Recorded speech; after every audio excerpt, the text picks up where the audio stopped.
Cambridge English, IELTS 11, Tests 1 to 4. Published by Cambridge University Press and Cambridge English Language Assessment 2016. This recording is copyright. Test 1. You will hear a number of different recordings, and you will have to answer questions on what you hear. There will be time for you to read the instructions and questions, and you will have a chance to check your work. All the recordings will be played once only. The test is in 4 sections. At the end of the test, you will be given 10 minutes to transfer your answers to an answer sheet. Now turn to Section 1. Section 1. You will hear a telephone conversation between an official at a village hall and a woman who wants to hire a public room. First, you have some time to look at questions 1 to 6.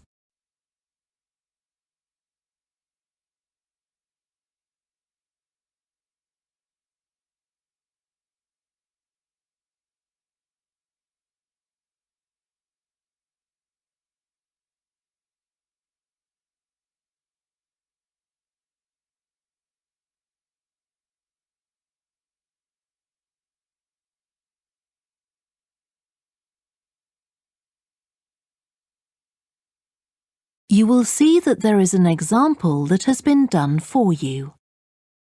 On this occasion only, the conversation relating to this will be played first. Hello? Oh, hello.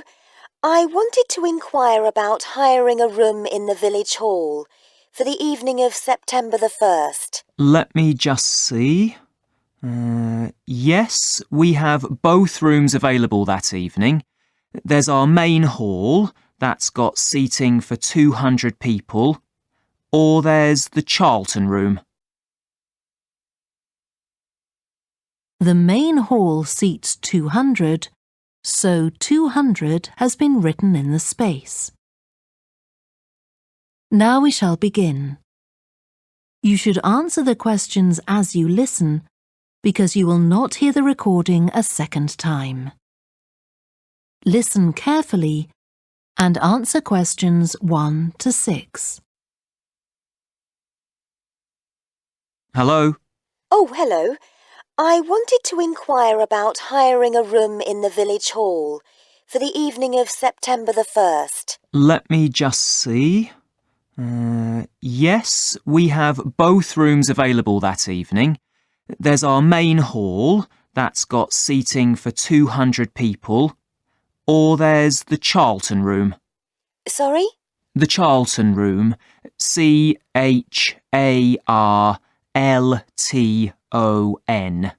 That's got seating for up to 100.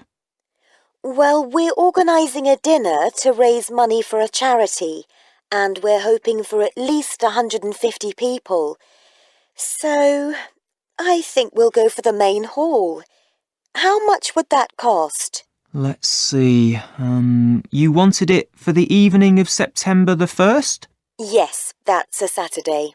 So from 6 p.m. to midnight, that'd be £115. That's the weekend price. It's £75 on weekdays. That's all right.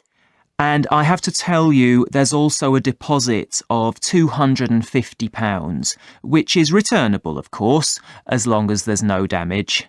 But we do insist that this is paid in cash. We don't take cards for that. You can pay the actual rent of the room however you like, though. Cash, credit card, cheque. Oh, well, I suppose that's okay. So, does the charge include use of tables and chairs and so on? Oh, yes. And what about parking? Yeah, that's all included. The only thing that isn't included is, you said you were organising a dinner? Yeah. Well, you'll have to pay extra for the kitchen if you want to use that. It's £25. It's got very good facilities, good quality cookers and fridges and so on. OK. Well, I suppose that's all right. We can cover the cost in our entry charges. Right, so I'll make a note of that. Now, there are just one or two things you need to think about before the event. For example, you'll have to see about getting a licence if you're planning to have any music during the meal. Oh, really? It's quite straightforward. I'll give you the details later on. And about a week or 10 days before your event, you'll need to contact the caretaker, that's Mr. Evans, to make the arrangements for entry. He'll sort that out with you. And do I give him the payment as well? No, you do that directly with me. Before you hear the rest of the conversation, you have some time to look at questions 7 to 10.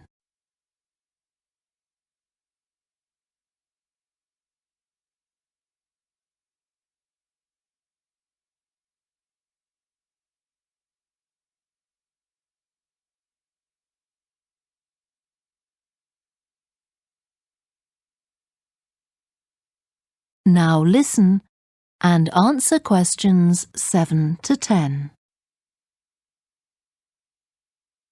Right. Now, is there anything I need to know about what happens during the event? Well, as you'll be aware, of course, the building is no smoking throughout. Of course.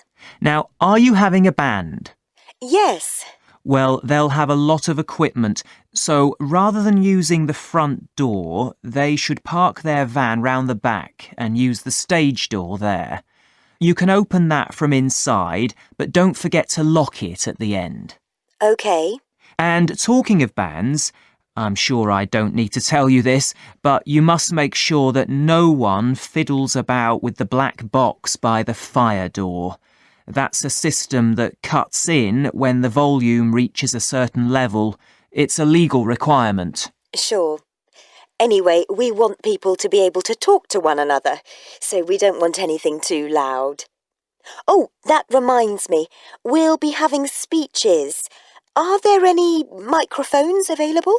Yep, just let the caretaker know. He'll get those for you. Right, now, when the event is over, we do ask that the premises are left in good condition. So there's a locked cupboard, and you'll be informed of the code you need to open that. It's got all the cleaning equipment, brushes and detergent and so on. Right. So what do we need to do after everyone's gone? Sweep the floors, I suppose? Well, actually, they have to be washed, not just swept. Then you'll be provided with black plastic bags, so all the rubbish must be collected up and left outside the door. Of course. We'll make sure everything's left tidy. Oh, and I forgot to ask. I presume we can have decorations in the room? Yes, but you must take them down afterwards. Sure. And the chairs and tables should be stacked up neatly at the back of the room. I'll make sure I've got a few people to help me. That is the end of section 1. You now have half a minute to check your answers.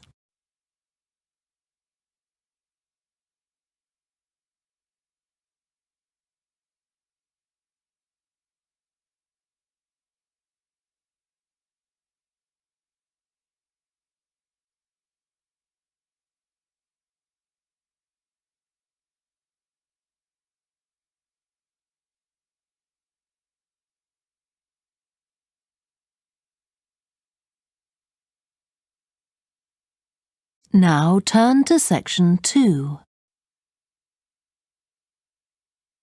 Section 2. You will hear a guide talking to a group of visitors to a farm. First, you have some time to look at questions 11 to 14.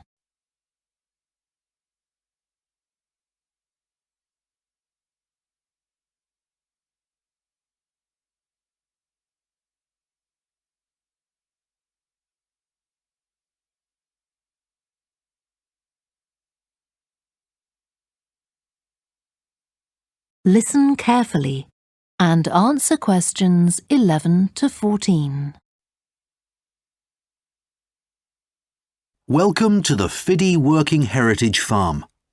This open-air museum gives you the experience of agriculture and rural life in the English countryside at the end of the 19th century. So you'll see a typical farm of that period, and like me, all the staff are dressed in clothes of that time. I must give you some advice and safety tips before we go any further. As it's a working farm, please don't frighten or injure the animals. We have a lot here, and many of them are breeds that are now quite rare. And do stay at a safe distance from the tools. Some of them have sharp points, which can be pretty dangerous, so please don't touch them. We don't want any accidents, do we? The ground is very uneven, and you might slip if you're wearing sandals, so I'm glad to see you're all wearing shoes. We always advise people to do that. Now, children of all ages are very welcome here, and usually even very young children love the ducks and lambs, so do bring them along next time you come. I don't think any of you have brought dogs with you, but in case you have, I'm afraid they'll have to stay in the car park unless they're guide dogs. I'm sure you'll understand that they could cause a lot of problems on a farm. Before you hear the rest of the talk, you have some time to look at questions 15 to 20.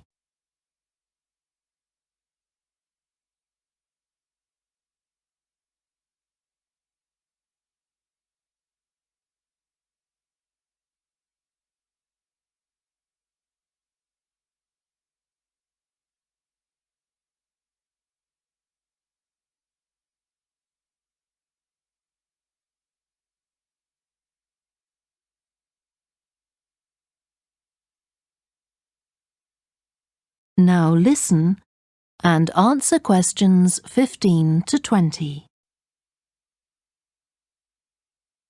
Now let me give you some idea of the layout of the farm. The building where you bought your tickets is the new barn immediately to your right, and we're now at the beginning of the main path to the farmland, and of course the car park is on your left.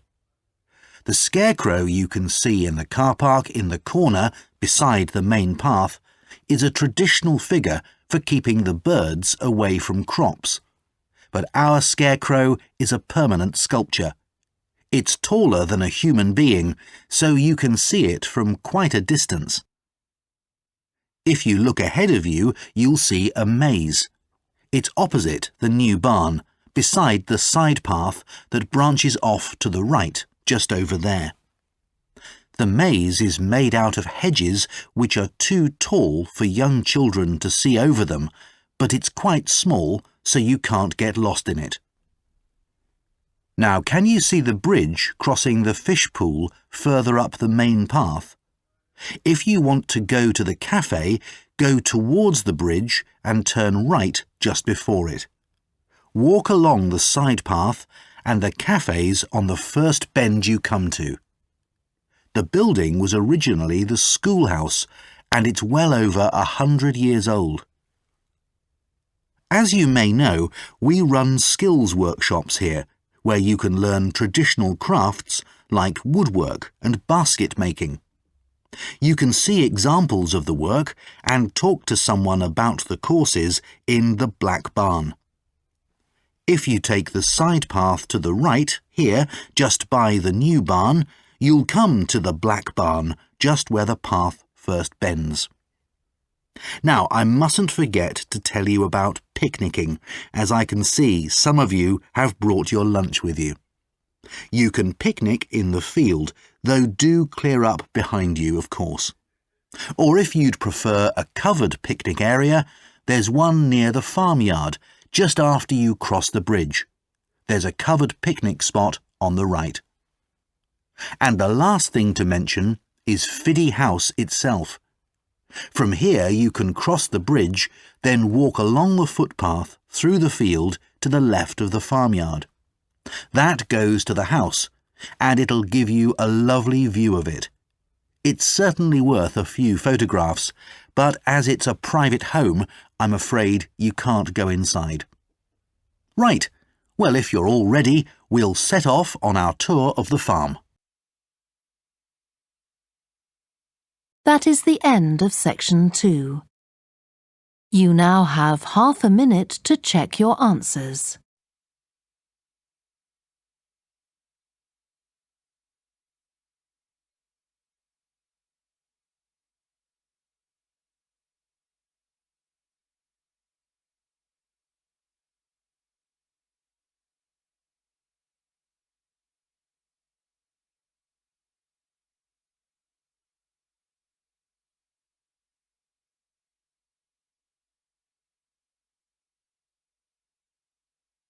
Now turn to section 3.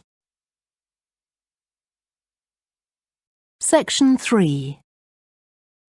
You will hear two psychology students called Lisa and Greg discussing a project they have to do. First, you have some time to look at questions 21 to 27.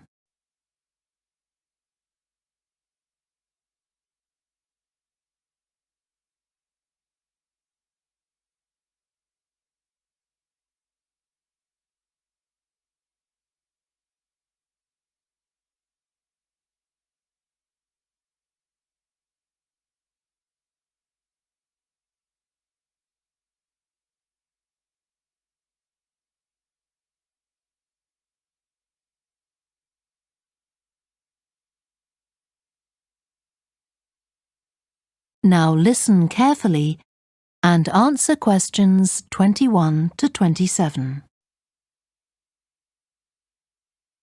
OK, Greg, so I finally managed to read the article you mentioned, the one about the study on gender in physics. About the study of college students done by Akira Miyake and his team. Yeah, I was interested that the researchers were actually a mix of psychologists and physicists. That's an unusual combination. Yeah, I got a little confused at first about which students the study was based on. They weren't actually majoring in physics, they were majoring in what's known as the STEM disciplines. That's science, technology, engineering and math. Yes, but they were all doing physics courses as part of their studies. That's correct.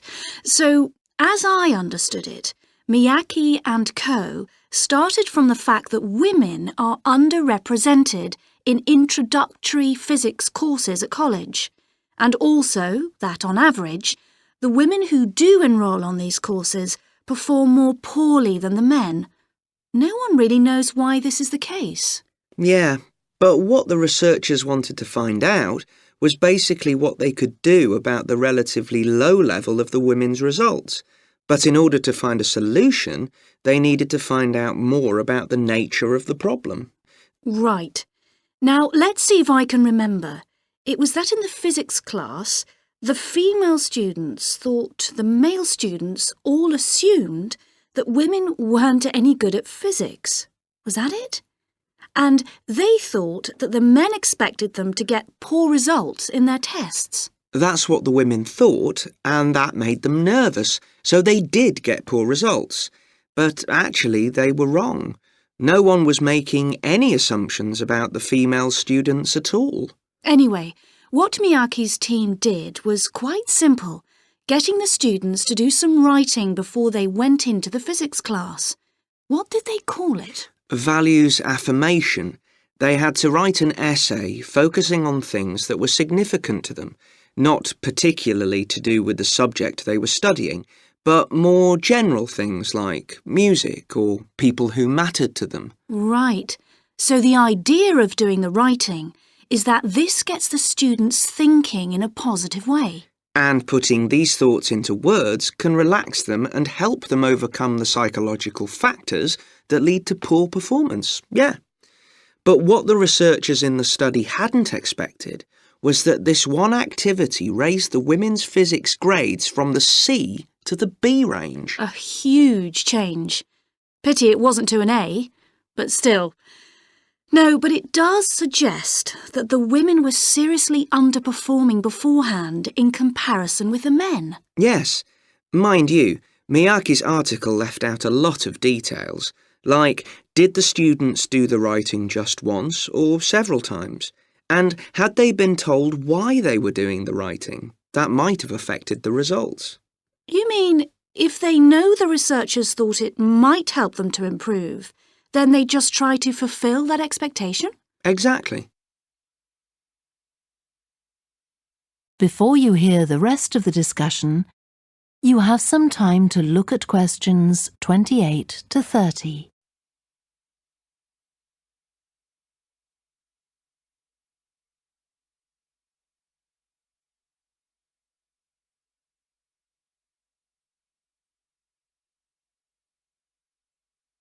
Now listen and answer questions 28 to 30. So anyway, I thought for our project we could do a similar study, but investigate whether it really was the writing activity that had that result. OK, so we could ask them to do a writing task about something completely different, something more factual, like a general knowledge topic. Maybe. Or we could have half the students doing a writing task and half doing something else, like an oral task. Or even half do the same writing task as in the original research and half do a factual writing task. Then we'd see if it really is the topic that made the difference or something else. That's it. Good. So, at our meeting with the supervisor on Monday, we can tell him we've decided on our project. We should have our aims ready by then. I suppose we need to read the original study. The article's just a summary. And there was another article I read by Smolinski. It was about her research on how women and men perform in mixed teams in class, compared with single-sex teams and on their own. Let me guess. The women were better at teamwork. That's what I expected. But actually, the men and the women got the same results, whether they were working in teams or on their own. But I guess it's not that relevant to us. What worries me, anyway, is how we're going to get everything done in the time. We'll be okay now we know what we're doing. Though I'm not clear how we assess whether the students in our experiment actually make any progress or not. No, we may need some advice on that. The main thing's to make sure we have the right size sample, not too big or too small. That shouldn't be difficult. Right, what do we need to do next? We could have a look at the timetable for the science classes, or perhaps we should just make an appointment to see one of the science professors. That'd be better. Great. And we could even get to observe one of the classes. What for? Well, OK, maybe let's just go with your idea. Right, well, I think that's everything for now. That is the end of section 3. You now have half a minute to check your answers.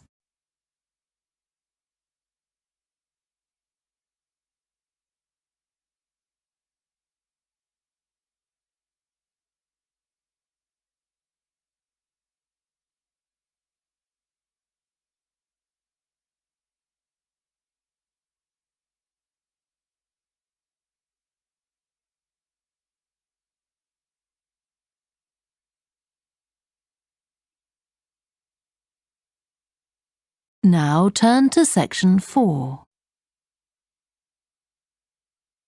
Section 4.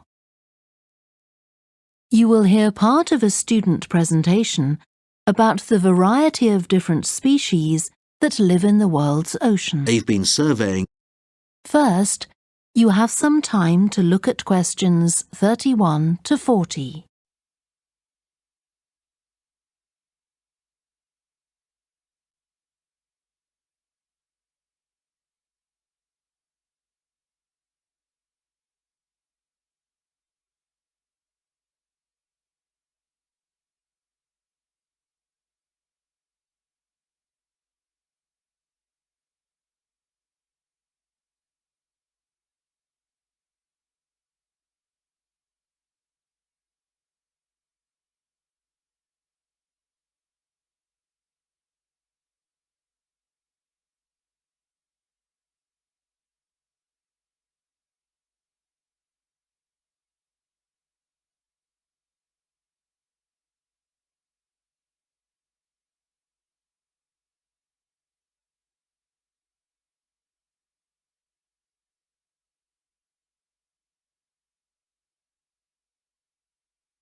Now listen carefully and answer questions 31 to 40. I've been looking at ocean biodiversity. That's the diversity of species that live in the world's oceans. About 20 years ago, biologists developed the idea of what they called biodiversity hot spots. These are the areas which have the greatest mixture of species. So, one example is Madagascar. These hotspots are significant because they allow us to locate key areas for focusing efforts at conservation. Biologists can identify hotspots on land fairly easily, but until recently, very little was known about species distribution and diversity in the oceans, and no one even knew if hotspots existed there. Then a Canadian biologist called Boris Worm did some research in 2005 on data on ocean species that he got from the fishing industry. Worm located 5 hotspots for large ocean predators, like sharks, and looked at what they had in common. The main thing he'd expected to find was that they had very high concentrations of food, but to his surprise, that was only true for 4 of the hotspots. The remaining hotspot was quite badly off in that regard. But what he did find was that in all cases, the water at the surface of the ocean had relatively high temperatures, even when it was cool at greater depths. So, this seemed to be a factor in supporting a diverse range of these large predators. However, this wasn't enough on its own, because he also found that the water needed to have enough oxygen in it. So these 2 factors seemed necessary to support the high metabolic rate of these large fish. A couple of years later, in 2007, a researcher called Lisa Balance, who was working in California, also started looking for ocean hotspots, but not for fish. What she was interested in was marine mammals, things like seals. And she found 3 places in the oceans which were hotspots, and what these had in common was that these hotspots were all located at boundaries between ocean currents. And this seems to be the sort of place that has lots of the plankton that some of these species feed on. So now people who want to protect the species that are endangered need to get as much information as possible. For example, there's an international project called the Census of Marine Life, oceans all over the world, including the Arctic. One thing they found there, which stunned other researchers, was that there were large numbers of species which live below the ice, sometimes under a layer up to 20 meters thick. Some of these species had never been seen before. They've even found species of octopus living in these conditions. And other scientists working on the same project but researching very different habitats on the ocean floor have found large numbers of species congregating around volcanoes, attracted to them by the warmth and nutrients there.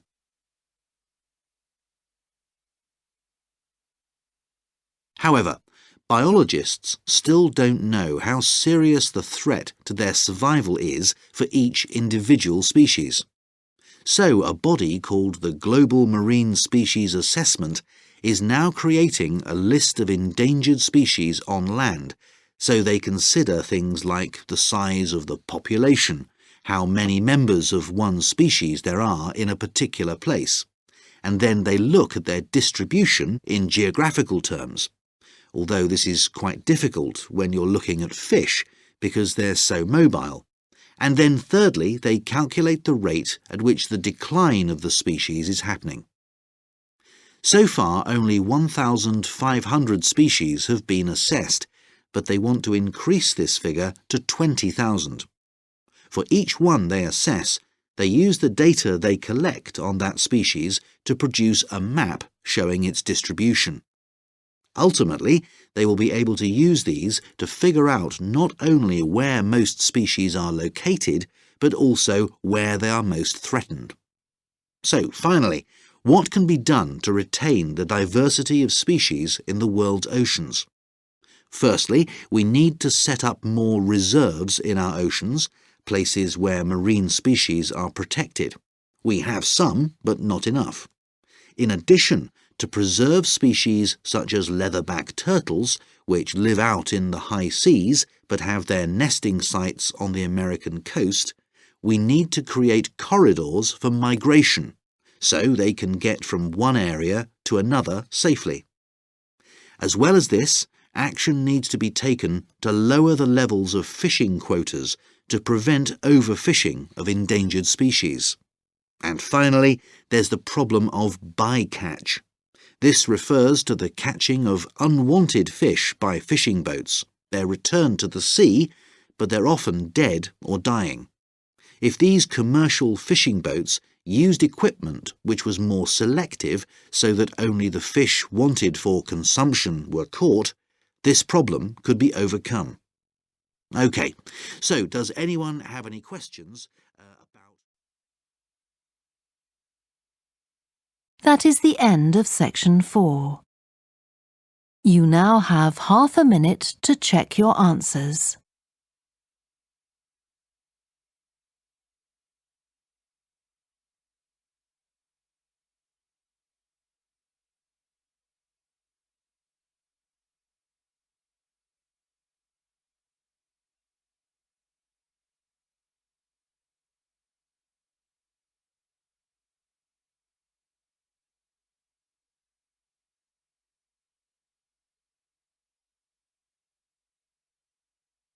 That is the end of the listening test.